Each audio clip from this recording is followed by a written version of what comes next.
Proverbs 17 and 17, but I think I'll start with Amos 3 and 3. And so when I stop messing around and get to my word, we're going to be all right. All right. So Amos 3 and verse number 3. It says, do two people start traveling? And it says, do two people start traveling together without agreeing to meet? And that's kind of a big piece in being a friend, is having some type of agreement that that's what you are. When you want to achieve certain goals or do certain things, whoever that partner is that you are with, there has to be some agreement about the direction you're going to take, about some of the moves that you're going to make, the decisions that you're going to think about or consider. So again, when we talk about friendship, and we're going to really look into that, it says that what is a friend? It says a person who knows one. It says a person who knows and one who has a bond of mutual respect. So the exclusion of that definition is, it says that it's a person who knows and whom one has a bond of mutual respect exclusive of sex. So we'll talk about that later. But I wanted to focus on the mutual bond. And I'm going to pose a question for some of those that are listening. You are married, you are engaged, or you dating. Do you believe in your heart that the person that you with, do you believe that you are friends? That is a question. Do you feel that you are acquaintances? That's a question. So, do you feel that you are friends in a relationship, whether you're married, engaged, have your partner, your significant other, or do you feel like you are in something that may feel like an acquaintance? Well, I think sometimes it depends on what's going on between you. You know, y'all vibing, you're upset, you dressed out for work. It just kind of depends. And that's kind of that's a good segue. We'll jump into that. Amos 3 and 3. Okay. Very simple.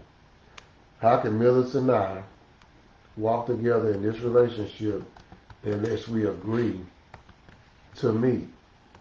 Meaning that we have to have some conversations about some things that take place in our marriage, in our home, how we deal with the children, how we deal with life's adversity. We have to meet and have a discussion about those things. It can't be something that just happens in happenstance. It has to be something that we focus on and that we consider as we take this journey. So I'm going to go now to Proverbs chapter 17 and verse number 17. Uh-oh, messed up. So Proverbs 17 and verse number 17 says, All right. it says, friends always show their love. What are relatives for if not to share trouble? That makes sense. Yeah. So you have to understand, and I'm just going to kind of throw this out there because this is in the Good News Translation. I may need to go over here and change the translation. I'm going to go to NIV. Okay. It says that in Proverbs 17 and verse number 17, it says, a friend loves at all times, and a brother is born for a time of adversity. So there is no way that, to me, you can be married and not be friends. I don't see where it probably is a reality for some people. Yeah, I'll say so. Yeah. But I'm saying that it says a friend. I said this, but this is what the word says. in Proverbs 17:17, a friend loves at all times, and a brother is born for a time of adversity. Mm-hmm. So, who are you when time gets rough for you Right. and your wife? What is your battle cry, Miss Johnson? What is your battle cry, Mr. Johnson? So that means that when we are facing something, we dive in, we go in and attack each other, or do we take a step back, take a breath, focus on, hey God, Lord, how do I approach this? And do I approach this alone, or do I take the advice of you, Lord, who is my ultimate friend, and then my partner, my wife, my friend? How But do we then, go and attack this? but then, even if you don't have that support from your spouse at that time, then one thing that I've experienced personally is that God will create that village around you, that support system, and I've talked about that before. You know, Brother Ed said friendship is the foundation that always allows us to be able to communicate and relate in an empathetic way, no matter how sentimental the issue is. I like that. And that's very important, and we don't do that all the time. Uh-huh. You know, because that brings to the table of letting your feelings rule you instead of you ruling your feelings. Okay. Depending on, again, how sensitive or how tough the issue is, this is what it should be. Allowing it, that friendship being the foundation that allows you to communicate. But sometimes when you haven't been taught that, or you haven't been brought up in that type of environment to learn how to deal with adversity and hardship when it come up in an adult-like manner. What's the new thing now? Adulting is what they call it.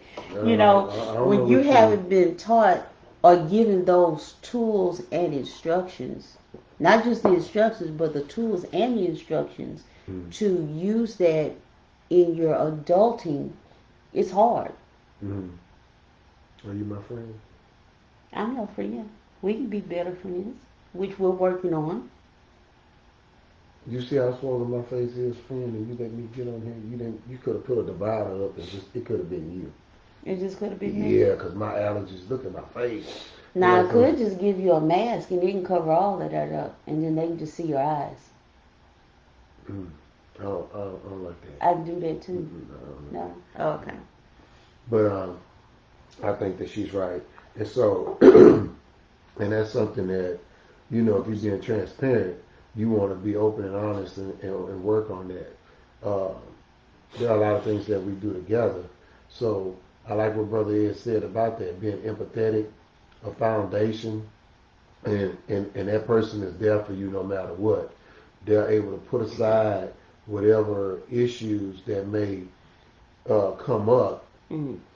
Those issues still will be addressed, but the person that's the friend is not going to separate themselves from you.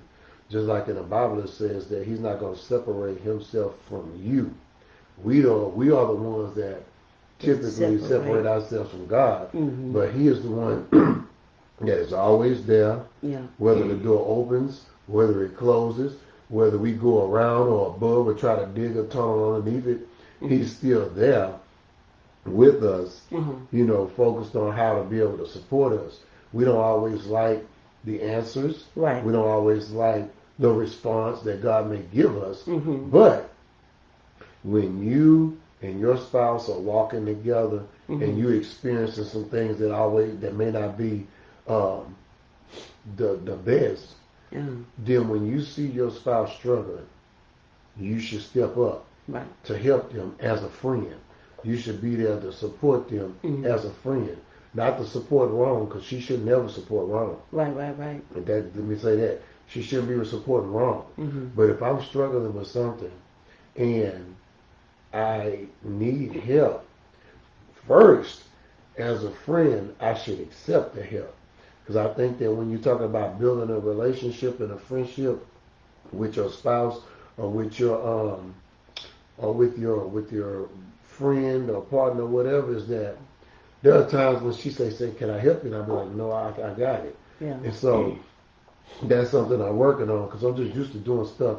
Some things I do by myself, or is because when you don't effectively communicate how you want that to look, then you just want to do it on your own. So now, there are some things that we didn't used to do together that we do together. Because if she asks me, do I need some help? No, I just say what I want done. And we just keep on working in that same space. You'd be surprised what doing things together can do to how you kind of step outside of yourself and see how y'all operate. Yeah. You know. And see, that was one thing that was always hard for me, because just in the spirit of being transparent, when he would say that, I would just back all the way off, because I'm like, okay, you clearly need help. You're clearly struggling. I know how to help you with what you're doing. Now, if I don't know how to help you with what you're doing, then of course I'm sorry. I don't know how to help you. I hope you can figure it out. But if I clearly know how to help you and you still reject that, I'm getting better at that. I'm still working on it. But the old me, I would just back all the way off. Okay, well, you don't want my help, fine. You sit over there and struggle by yourself. But we have to, like he said, when people offer help, it's either that you just really trying to figure it out, you haven't been taught how to accept the help, or you just figure they don't know what the heck they're talking about. You don't want to be bothered. I'll just tell you that. I don't waste your time with that. I'll just tell you. But I want to go back to what Brother Ed said also. He said, honesty, and I experienced this yesterday, not with him, but with somebody else. Honesty without sympathy is mental brutality, and we learn to understand each other and how to handle each other through our friendship. So it should be a friendship, a relationship, not a dictatorship, not an abuse session verbally. You can say what you want to say, but so many times, and I don't tell y'all nothing that I don't work on for myself, with myself, and by myself. You can say what you need to say, just do it like he said, with empathy.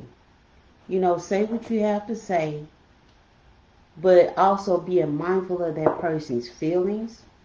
You don't know how their day has gone. You know what I'm saying? So if you just come out in full attack mode, and the energy that you're giving off is stank, that's not the way to go with it. And so as spouses, as friends, whatever, we need to learn how to back up from that before we open our mouth.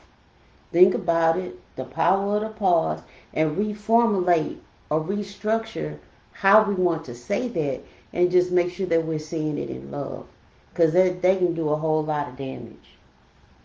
Okay. So, what are some things that we can do to build a better relationship or friendship? And so I wrote down some things because sometimes people don't take these things as something that could be a friendship builder. Let's talk about the first one. It's very simple. It's easy. It costs negative 0.1 cents.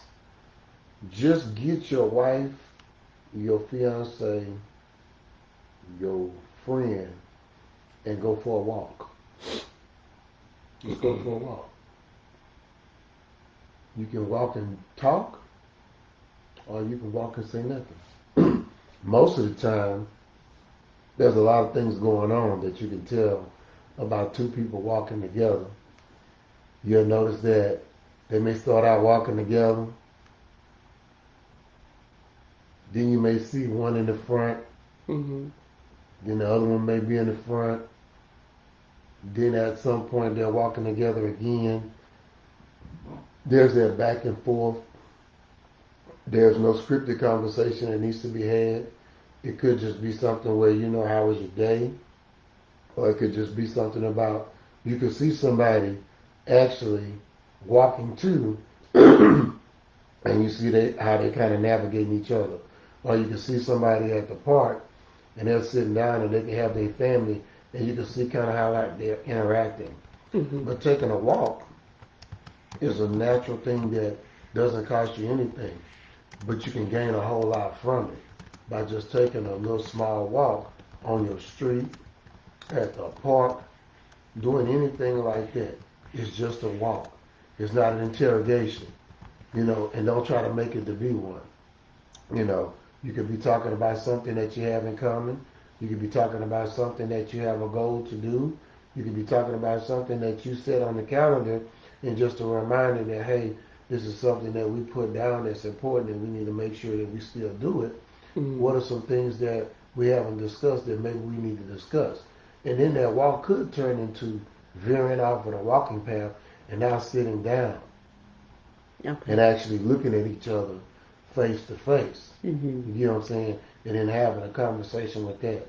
It was just a walk. It wasn't an interrogation. It was just a walk. It wasn't some scripted out, pre-planned, we're going to walk for 1.1 miles, and then for these 3 minutes we're going to sit down. For 2.5 seconds I'm going to hold her hand and I'm going to put it down, and then this, it's just a walk to have a conversation. Right. That's one way to build a friendship and just do something kind of naturally and organically. Going to a movie, hey, but it could be sporadic. Both of y'all are off, we go to a movie. And we like going to the movies, so we went. I think we've been twice in the last 2 weeks. Yeah. We wanted to see something, so we went. But we sit, we enjoy. And so sometimes even with that, I'm not saying that you can be it can be by chance or you can be strategically focused. When I look at whatever movies that she wants to see, I look at how many people are there. And if it's a lot of people, I don't I don't pick that one. I pick one of the other ones where it's hardly nobody that picked any seats or anything. And the reason why I do that, because I know there are going to be other people at the movie theater, but it's just something special about being there with her, and it's less people. And it may be a few people on the right side of us and the left, but they're not right there, or it's just not a lot of people in that particular movie theater. I look at that. If I see it's packed out, I look at another time.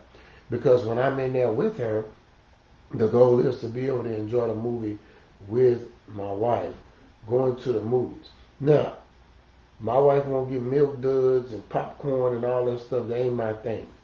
And it's not because I'm cheap. Popcorn gets stuck in the teeth and I don't like it. I'll get a little bit of it, but going to the movie should be an experience. Meaning that milk duds, Skittles, Starburst, them weird hot dogs or whatever else they sell. The whole nine. Yeah, you should be able to enjoy that because what? When friends go to the movies, they're supposed to have fun. Right. So I put in there movies. Bowling. We go bowling. Oh, that's my thing. We go bowling. And so you can do that. You can go bowling, hang out with your spouse.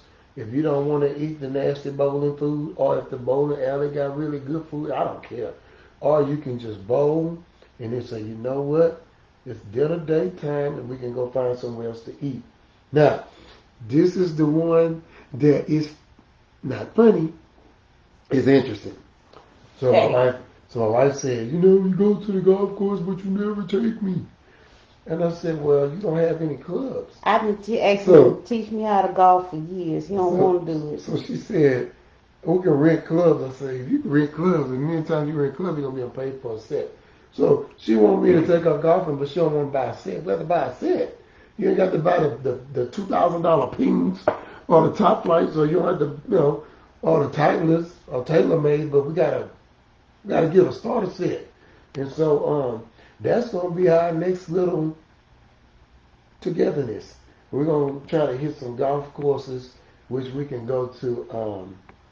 Definitely the one that's by our house this summer.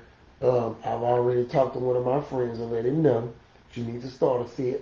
So we're gonna look at that. Dancing. Now, this is interesting. You can go dancing with your spouse. Well, where we gonna go dancing at? Now, 2 weeks ago, me and my wife was dancing on the porch in the backyard. Yes, ma'am. Yes, sir. We had a fire. We had a little vintage. We got one of them, whatever, the speaker thingy, and we just was out there. And we was out there for a while. Neighbor driving up, they saw us. They just looked in the house. That's so, fine. but we was having fun, and so you can create your own. You can create your own moments. And then I guess 3 weeks ago, we went to B&B, the butcher place. Yeah. We had never been, and so I had quite a few bucks in my. I had a gift card with quite a few dollars on it. So that bill was a beast. But thank God I ain't have to pay for $23 after it's over with.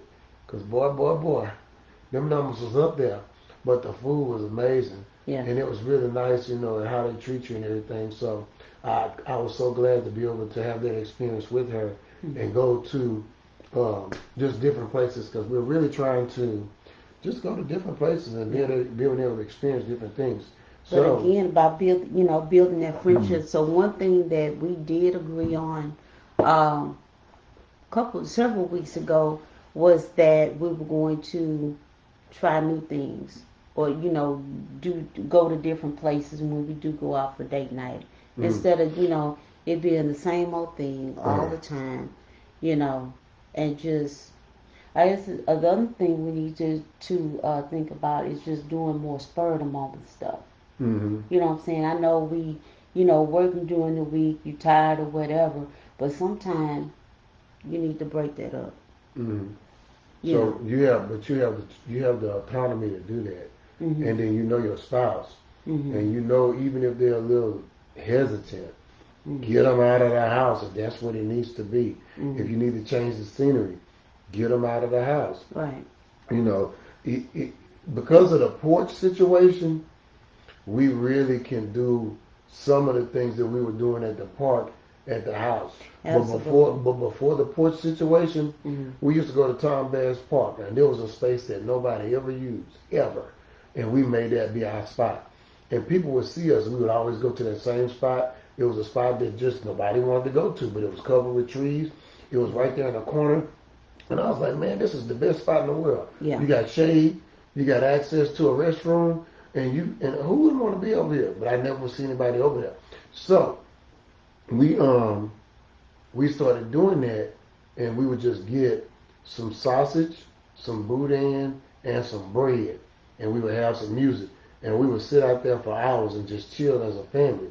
And so you build your own moments, but it's the moments that you can build. Don't think that it takes a lot of money to go do something special. It doesn't. It doesn't. You need to reboot your thinking. Yeah. It's the quality of what is in the moment, and not the quantity of the dollars associated with the moment. So I want to make sure that we kind of understand that, because ain't nobody gonna remember no money.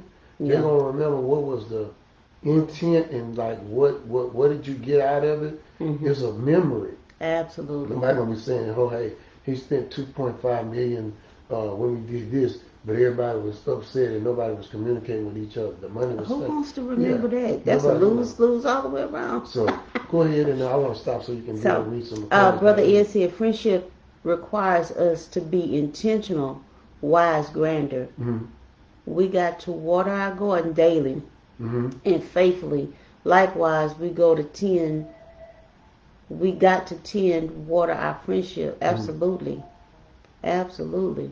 So the thing is, just like you take care of that lemon tree underneath the little cover, you make sure it's covered. You make sure it's got the right amount of sunlight, so it's getting the right vitamin D to grow. and you was pulling weeds and wild grass and stuff so it won't choke it out. These are the same things that we have to do for the friendship. These are the same things we have to do for the marriage. Those weeds that creep up when we not looking, you pluck that stuff up. If it's going to choke the life out of what you're trying to grow and build, that's outside influences, that's negative people that don't mean any good for your marriage, that is the job just getting overwhelming and you're letting it consume you instead of saying, hey, okay, I need to pull back. Just like you used to tell me when I be so engaged in my schoolwork, and I'm sitting there getting frustrated and upset. And I used to hate for him to tell me this, but it made sense. Stop, pull back, take a break. So that's the same thing we have to do with life. We have to stop, pull back, take a break, because at the end of the day, the one that you live with, the one that you lay down with at night, you want to make sure that they understand that you're being intentional about them as well. Just like you're intentional about the job, or intentional about caring for the children, or if you have a parent that you have to care for, as much as you're intentional about, you have to be intentional about everything that you do. God gave me that word at the beginning of the year. This is the year of intentionality. Last year this is the year of walking in your truth. The year before that, it was a year of accountability and responsibility. And they have all followed each other in that order. So we have to it is so important to be intentional, transparent, and truthful about everything that you do, because it makes a difference. It has impact on your marriage, it has impact on your friendship, it has impact on your relationship with your children.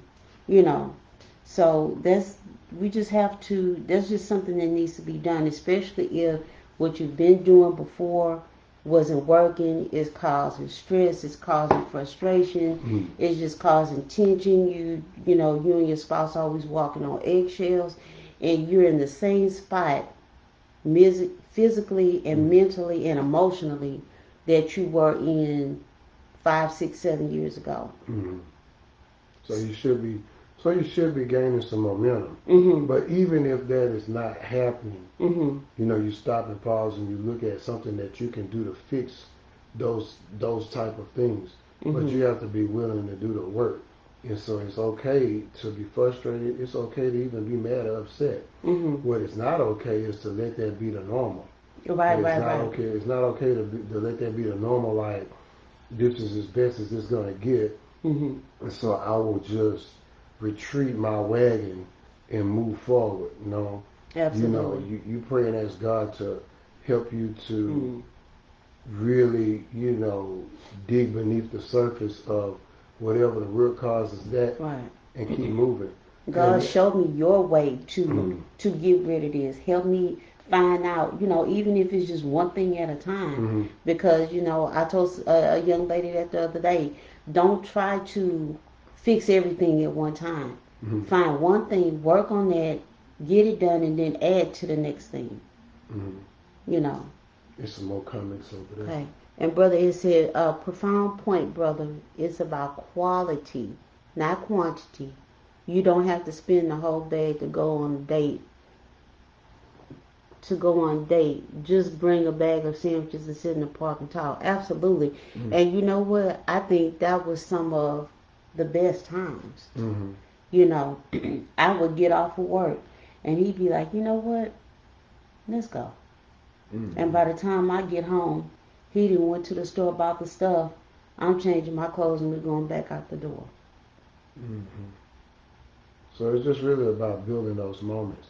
It's not, and it's not like you so dug in that you can't kind of get out of it, right? The thing about the job and all of that focus, you still can prioritize time where you can be with your spouse, with your friend. And if you feel like, that friendship is lagging, or there's not as a deeper connection, or the connection is just kind of fizzled, and the communication of that connection, and I'm going to say that because I want to make sure, the communication of the connection maybe need to be reestablished. Right. Now, you have two ways, in my opinion, to do that. You can either create, or I won't say create. You can either build on the creation of an opportunity for communication, or you can just start with the event of whatever that is. You know, do something out of the norm. Mm-hmm. Do something that's different, that isolates you from your phone, you from other people, but still make your wife or your husband the center of whatever that is, wherever you're going. That the purpose of this is just to be with you. And whatever comes out of this is what comes out of this. I want to just spend time with you. Ain't no agenda, ain't no nothing. You know, and you just kind of can build on that so that people understand how important it is to reset. Don't sit in the worst of whatever. Mm-hmm. You can reset. All you have to do is just do it. God, hey, I didn't hit the mark. I know he or she is upset. I need to reset. I ask you to forgive me of how I approached whatever I did or said or even thought.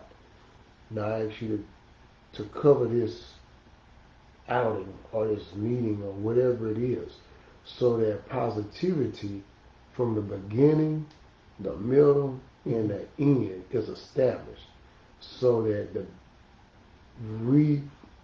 reconnection of building the foundations of a strong friendship can occur. Be intentional about how you approach God when you're asking him to do something with you or for you. Mm-hmm. Be intentional about that, because that shows that, number one, he is in position one, and two, you decided in your heart and your mind to go to him so that you could be the best person that you could in the situation. Right. And build on that. We take advantage of going to Lowe's. We take advantage of going to Chick-fil-A. We take advantage of when we go out on dates. We take advantage of if we planning something together. And it ain't always going to be an agreement, but the understanding of coming to a compromise, because in the best interest of us, mm-hmm. and in the best interest of whatever activity that we want to engage in together, we want it to be successful. So I just encourage you, one, don't give up and don't quit. Mm-hmm. Two, find something to do. Go find something to do together. Make it happen.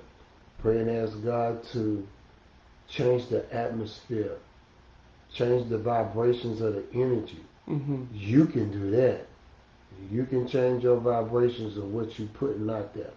So that way when you come in with a smile, even though your day sucked, and you come in, hug, a kiss, or whatever it is, you bringing the positive energy in.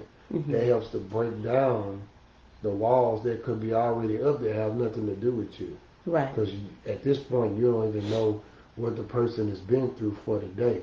Or you do know because you had a prior conversation, and now you can kind of help break all that down, mm-hmm. so mm-hmm. that way they can understand that, one, I understand that you went through some stuff today.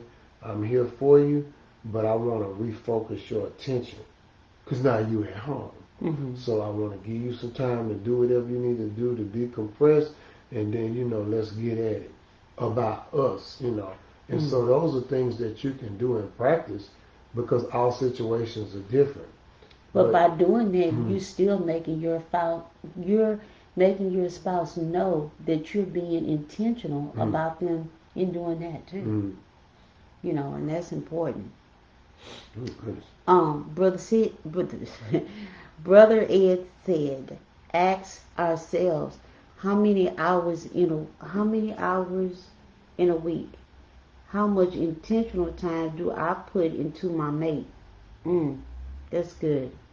By the way, there is 168 hours in a week. Okay, thank you for that. Oh, Because I sure didn't know. He did the math. He already did it. Yes, there are 168 hours in a week. So how much time do you put into your mate? Mm-hmm. How much intentional time do you put into your mate? That's a big question. Mm-hmm. So I'm going to type that over here in the chat for the Facebook family. Mm. Let's see. Ask ourselves how many hours in a week, how much intentional time do I put into my mate? Okay. Mm-hmm.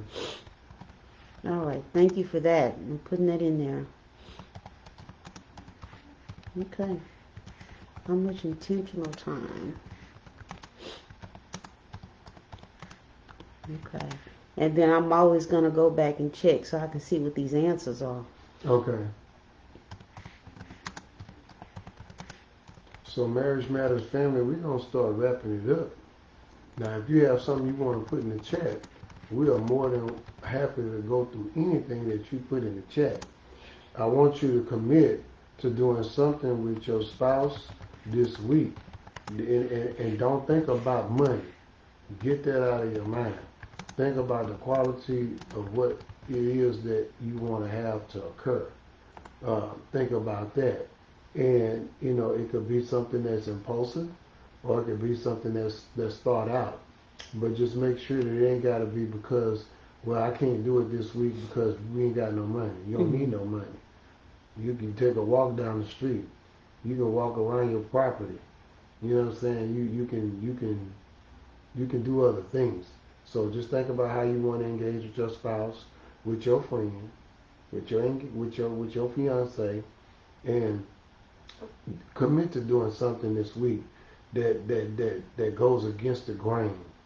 Not that flows with the waves in the sea, but that you are swimming against the waves. Do something different.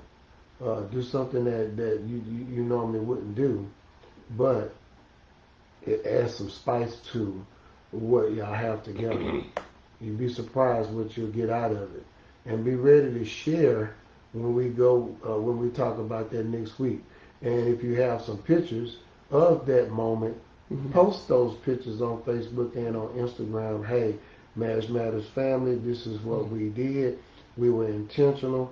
This was planned out. This was not. This was actually just something that was impulsive. Right. And here's what the result was.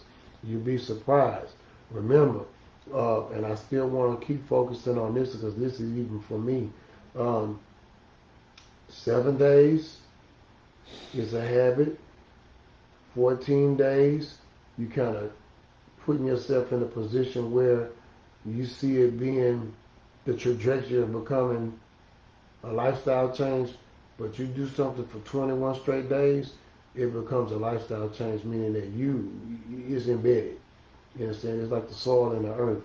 All of those things that make up good soil, when you do that for 21 days, and then there's also a 90 day. What's that one? So the 90 day is just it's like no going back. Like if you've done something consistent for 90 days, 3 months. There's no changing that. Yeah. So just think about that, because those small things that wind up being big things, you will find out that when it's a small thing that addresses a big root cause, it winds up not being a factor anymore, because a lifestyle change that your spouse or your fiance or your beginning best friend or whatever sees, they see that you done put in that work. They see the ongoing changes week in and week out. They take the light off themselves and they start, they take the light off you and they start focusing on themselves. Because this process is not separated, I guess, by the two people. I think it's interactive. She see me working on something, she work on something. I see her working on something, I work on something. That she's already brought to my attention that either I don't want to address or I feel like it's difficult to deal with.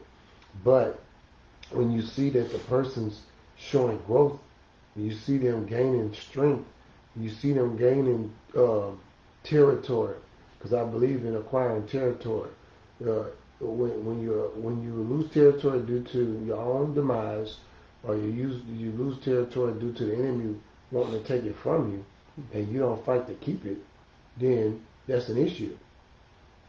That's an issue. Right. So, gaining territory means that more of your heart, more of your mind, and more of your spirit belongs to God. The enemy loses territory, but that doesn't mean he loses the ability to fight. He's fighting for our minds. Mm-hmm. He's fighting for our spirit.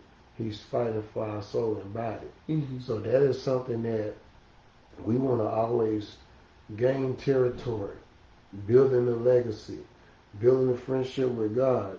He understands us. He knows us. He knows all those things. He understands what the root cause is. Mm-hmm. He's not going to make us make the decision. You, right. Us, we have to make the decision to say that part of my life is sucky. Mm-hmm. And it's preventing me from getting to the next level. It's preventing me from growing as a man or a wife or a friend. Help me to take the smallest step that I can. It doesn't matter how big the rock is. Just mm-hmm. know when you hit it, something's going to fall off of it. Right. So that little small piece, even though nobody knows how small that piece is, if they weigh that rock again, it won't weigh the same. And if you keep chipping at the rock, it's going to become dust.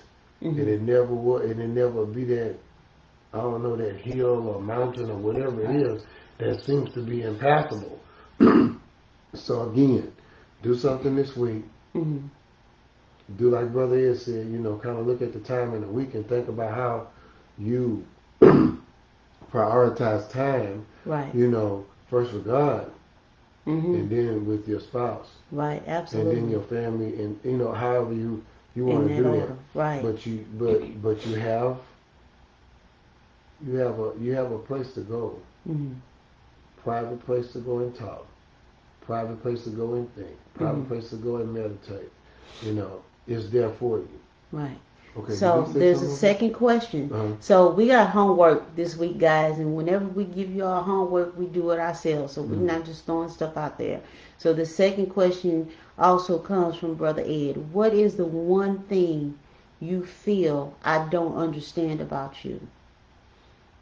So this is a spouse conversation.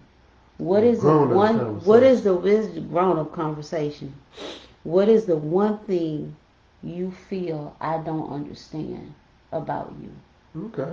So that sounds like some porch talk to me. Yeah. All right. So that's homework. So how much intentional time do you put into your mate during the week?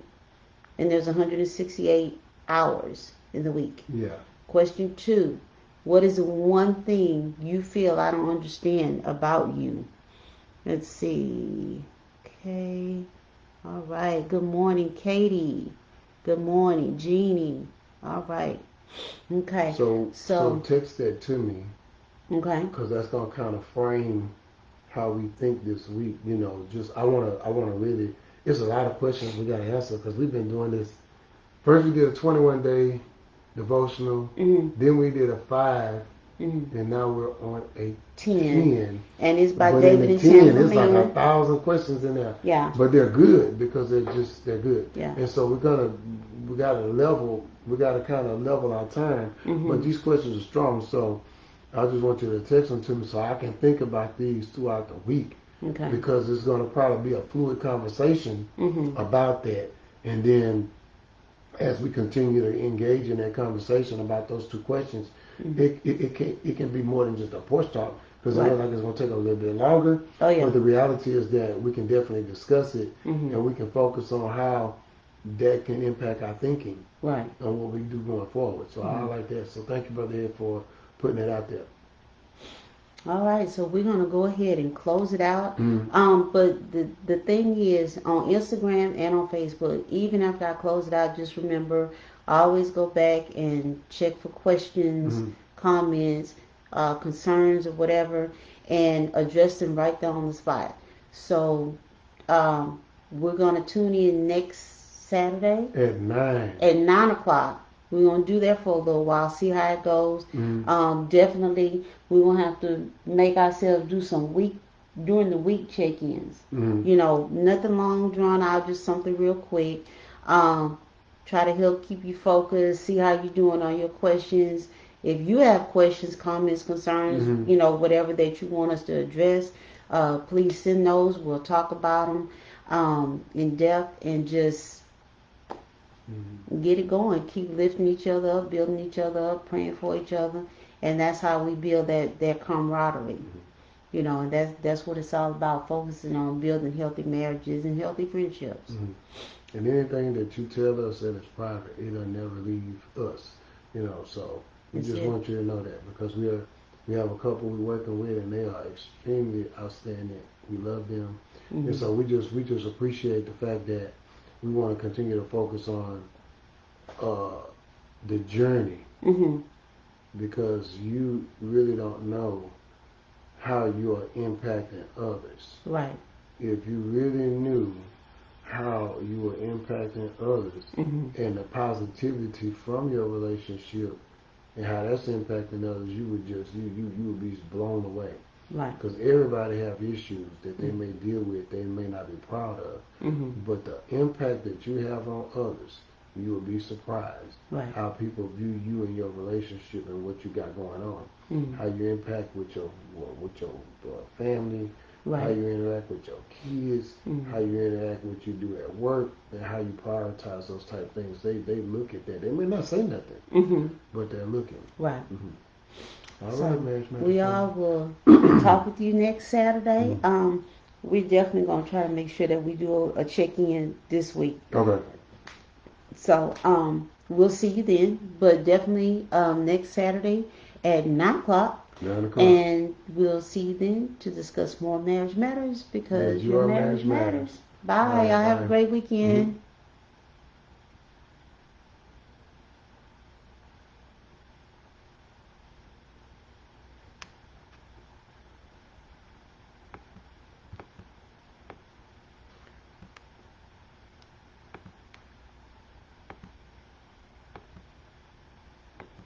Click on the 3 dots. Maybe this one.